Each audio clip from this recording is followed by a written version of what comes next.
வணக்கம். வாழ்க வளமுடன். நான் உங்கள் ஜோதிடர் கேபி ஜெயக்குமார் பேசுகிறேன். உங்கள் ஜாதகத்தில் நடப்பு திசையோ நடப்பு புத்திகளோ நமக்கு சரியில்லைன்னு சொல்லி வருத்தமே பட வேண்டாம். அதற்குண்டான பரிகாரமாக நீங்கள் இதை எடுத்துக்கிட்டாலும் சரி,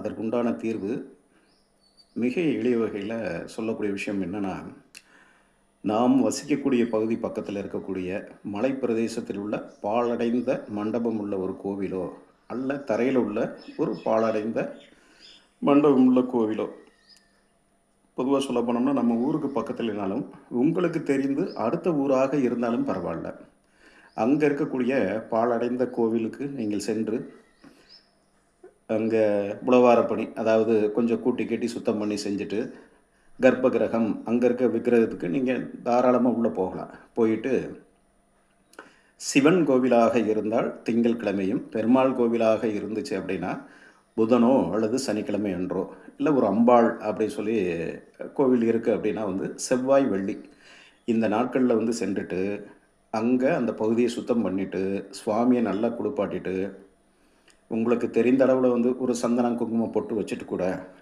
உள்ளே இருக்கக்கூடிய அந்த கருவறையில் நெய் அல்லது நல்லெண்ணெய் இதை ஊற்றி தீபம் ஏற்றுங்க. உங்கள் வாழ்க்கையில் மிகப்பெரிய ஒரு மாற்றம் உருவாகும்.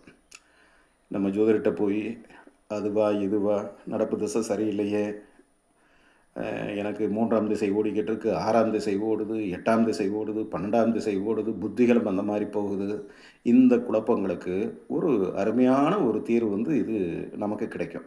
சரிங்களா?